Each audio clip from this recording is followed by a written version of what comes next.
اعوذ باللہ من الشیطان الرجیم بسم اللہ الرحمن الرحیم اللہم صلی علی محمد وعلی آل محمد کما صلیت علی ابراہیم وعلی آل ابراہیم انک حمید مجید اللہم بارک علی محمد وعلی آل محمد کما بارکت علی ابراہیم وعلی آل ابراہیم انک حمید مجید رب اشرح لی صدری ویسر لی امری واحلل عقدۃ من لسانی یفقہوا قولی ربنا زدنا علما یا مقلب القلوب ثبت قلبی علی دینک آمین۔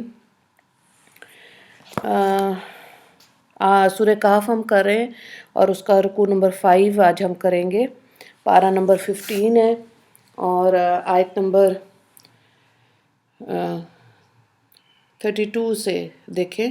وَاضْرِبْ لَهُم مَّثَلَ الرَّجُلَيْنِ جَعَلْنَا لِأَحَدِهِمَا جَنَّتَيْنِ مِنْ أَعْنَابٍ وَحَفَفْنَاهُمَا بِنَخْلٍ وَجَعَلْنَا بَيْنَهُمَا زَرْعًا۔ اور آپ ان لوگوں سے دو شخصوں کا حال بیان کیجئے، ان دو شخصوں میں سے ایک کو ہم نے 2 باغ انگور کے دے رکھے تھے اور ان دونوں باغوں کا کھجور کے درختوں سے احاطہ بنا رکھا تھا، اور ان دونوں کے درمیان کھیتی بھی لگا رکھی تھی۔ کلتا الجنتین آتت اکلها ولم تظلم منہ شیئا وفجرنا خلالہما نہرا۔ اور یہ اپنا پھل پورا دیتے تھے اور کسی کے پھل میں ذرا بھی کمی نہ رہتی تھی، اور ان دونوں کے درمیان میں نہر چلا رکھی تھی۔ وَقَانَ لَهُ ثَمَرٌ فَقَالَ لِصَاحِبِهِ وَهُوَ يُحَاوِرُهُ أَنَا أَكْثَرُ مِنْكَ مَالًا وَأَعَزُّ نَفَرًا۔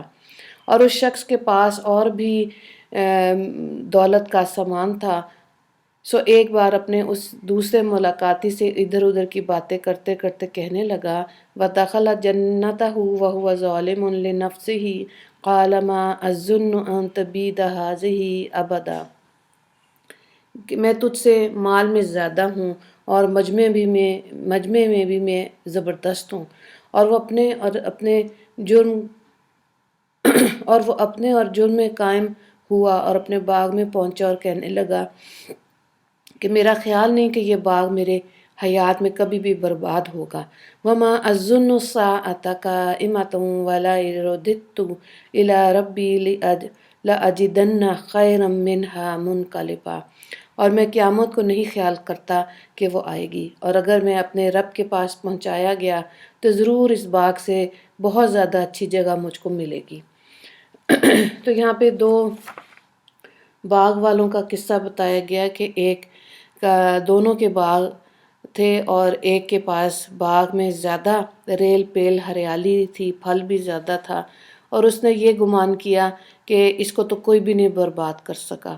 تو اگلے دن جب وہ آیا تو اس کا اپنا تکبر ہی اس کے سامنے آیا، اور تیز ہوا اور آندھی نے اس کے باغ کو ختم کر دیا۔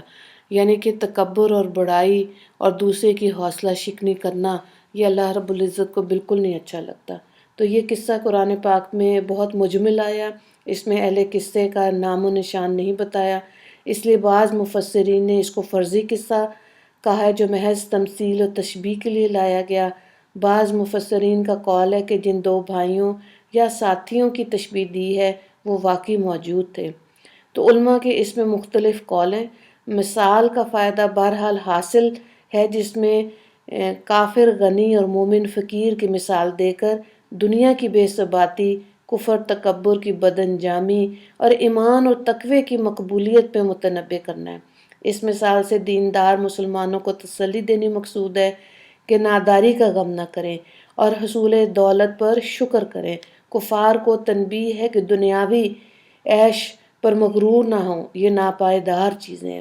تو یہاں اس مثال سے ہی یہی چیز مفہوم جو سبق ہے ان آیات کا وہ یہی ہے کہ اگر مال و دولت کم ہے تو اس سے رنجیدہ نہیں ہونا چاہیے۔ اصل چیز تو یہ ہے کہ آخرت میں انسان کی کامیابی ہو۔ دنیا میں بھی کامیابی ہے تو اچھی بات ہے، لیکن اللہ تعالیٰ آزمائش بھی انسان کی ساتھ ساتھ لے رہا ہے، جس میں انسان کو گھبرانا نہیں چاہیے۔ اور دنیا میں اگر کفار کو زیادہ مال و دولت ہے تو ظاہر آخرت میں ان کا وہ حصہ نہیں ہے۔ اگلی آیت کو دیکھیں، آیت نمبر 37 سے لے کے 44 تک۔ قال له صاحبه وهو يحاوره أكفرت بالذي خلقك من تراب ثم نطفة ثم سواك رجلا۔ اس نے اس کے ملاقاتی نے جو کہ دیندار غریب تھا جواب کے طور پر کہا کہ کیا تو کفر کرتا ہے اس ذات پاک کے ساتھ جس نے تجھ کو مٹی سے پیدا کیا، پھر نطفے سے، پھر تجھ کو صحیح سالم انسان بنایا۔ لیکن هو اللہ ربی ولا اشرک بربی احدا، لیکن میں تو یہ عقیدہ رکھتا ہوں کہ وہ یعنی اللہ تعالیٰ میرا رب حقیقی ہے۔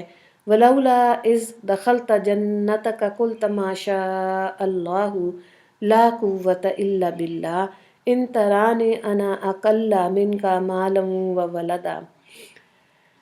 اور تو جس وقت اپنے باغ میں پہنچا تھا تو نے یوں کیوں نہ کہا کہ جو اللہ کو منظور ہوتا ہے وہی ہوتا ہے، اور اس کے سوا اللہ کی مدد کے کسی میں کوئی قوت نہیں۔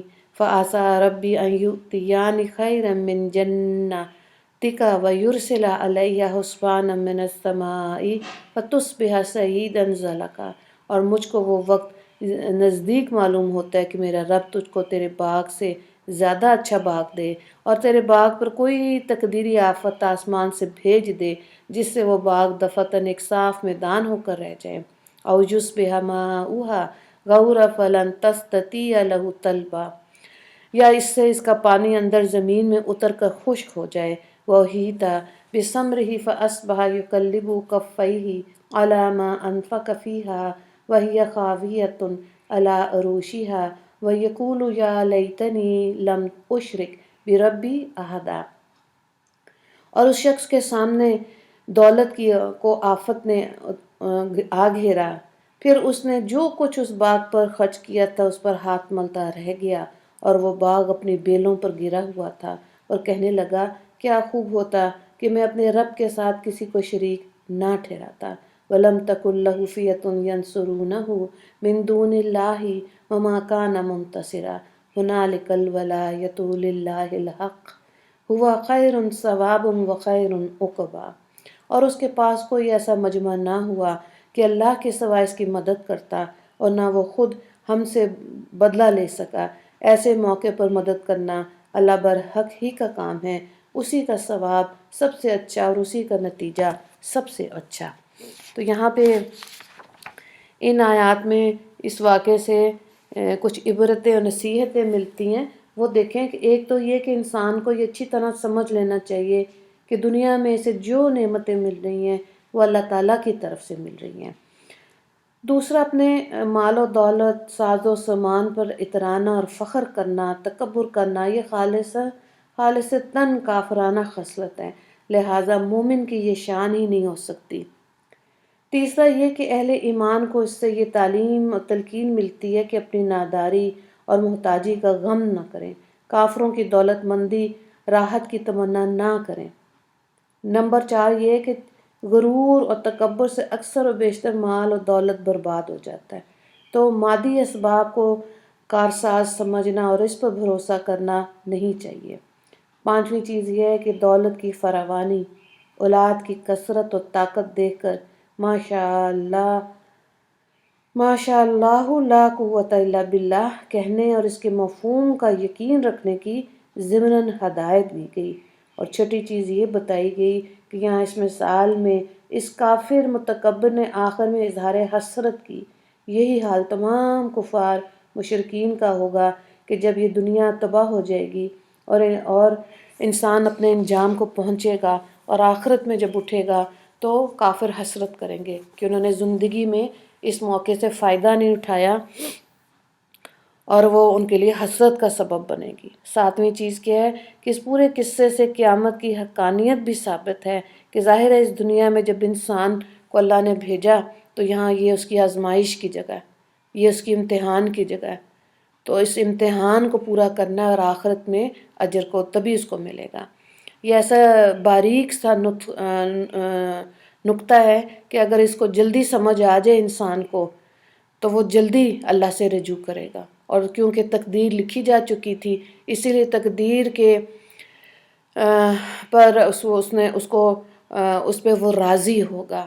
ہاں وہ جو آزمائشیں اور پریشانیاں روزمرہ کی ہیں جو دعاؤں سے اور صدقے سے ٹل سکتی ہیں، اس کو اپنا شعار بنانا چاہیے، اللہ سے دعائیں مانگنی چاہیے، اللہ کی مخلوق کا خیال رکھنا چاہیے، تبھی انسان آخرت میں سرخرو ہو سکتا ہے۔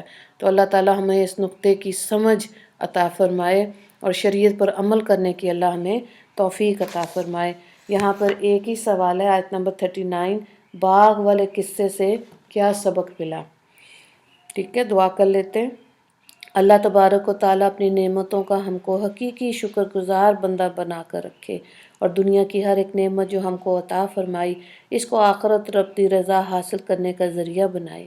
یا اللہ، کفران نعمت، غرور، تکبر جیسی کافرانہ خصلتوں سے ہمارے قلوب کو بالکل پاک صاف کر دیجئے، اور ہر حال میں ہم کو آخرت پیش نظر رکھنے کی توفیق عطا فرما دیجئے۔ وآخر دعوانا ان الحمد للہ رب العالمین۔ اللہم اغفر لی مسلمین والمسلمات والمومنین والمومنات۔ السلام علیکم ورحمۃ اللہ وبرکاتہ۔